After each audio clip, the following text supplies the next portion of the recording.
Hi everyone. Sorry this is late, and there might be some distractions because we have kids over today. I had to move myself from the living room to the kitchen now, but I think it'll be all set.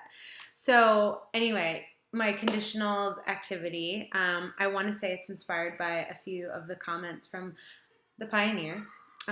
First, I really liked what Arlene said, that Diane Larson Freeman said that we need to teach conditionals in real contexts and give not too much information at once. And then I like Maxine always makes her activities fun and uses a lot of songs and TV shows and movies.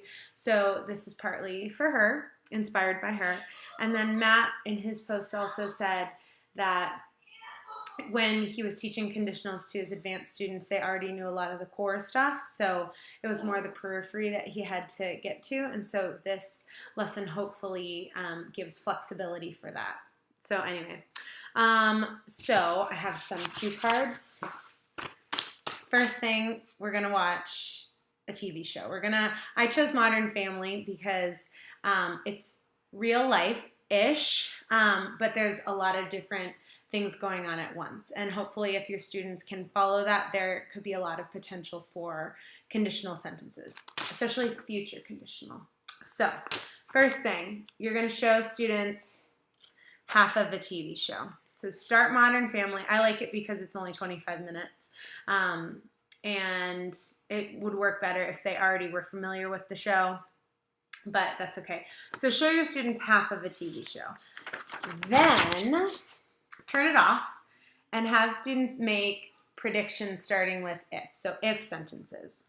Okay, so for example, if Jay buys Gloria a present, then she will be happy. Or if it rains, Haley may not be able to go on her date.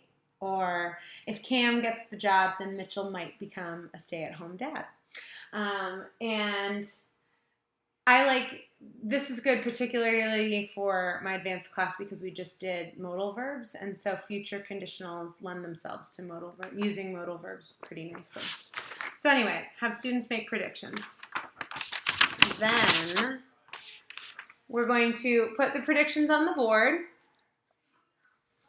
for later use, and then have them watch the rest of the show, and then see if their predictions were right, which is more just a fun activity. But then maybe as they're watching, they can maybe think of more conditional sentences.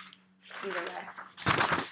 Then the fun really begins, because then once everybody has their students on the board, you can have the students try to infer the form and the grammar rules for future conditionals. So maybe I like the whole inductive versus deductive. I think if the kids already kind of know a little bit about conditionals, you can run through this a little bit faster and you can see pretty quickly if they know it or not. So, you know, if, like, where they use the modal verbs, do they use the modal verbs at all? Did any of their sentences contain those things? Like, have them try to figure out the stuff for themselves. And then fill in the gaps as necessary for us. And then maybe I would give some of my own examples if there weren't enough, things like that. So that's the basis of the future conditionals, kind of having them watch a show or even just a clip of something before the end happens so that they can make predictions and then see if they were true using conditionals, having them start sentences with if.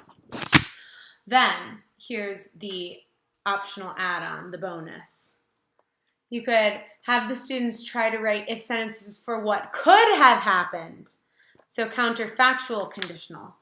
So for example, if Jay bought Gloria a present, then she would have been happy. Or if it had rained, Haley wouldn't have been able to go on her date, or things like that. And maybe, I'm just thinking about this now, but you could even use the sentences that they used for the future conditionals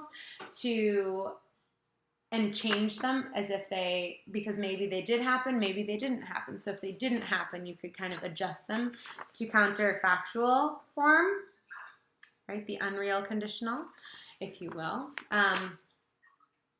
And then they could also make up, if their predictions were right, then they could just go and make up new sentences for counterfactual conditionals.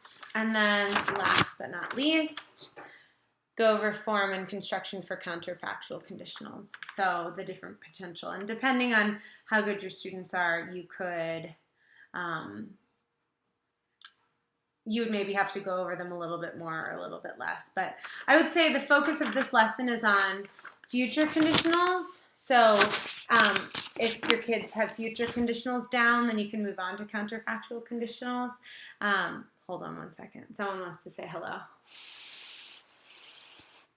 Hi. Hello. Hi. Okay. So as I was saying, if they're good with future conditionals, then you can move to counterfactual. If they need a little more help with future conditionals, you can kind of pause and take that one step at a time, or show a shorter video. There's a lot of room for adaptations. So that's my idea. I actually think I'm going to do it when we have Thanksgiving break coming up, but when we get back from Thanksgiving break, because then it can be a modal verbs review plus starting conditionals. Plus then it's just one thing at a time, unless we add the counterfactual, but you kind of just have to see how much your students know already, because I don't know how much they know about conditionals. So anyway, I hope you guys enjoyed this video, and I miss you. Bye.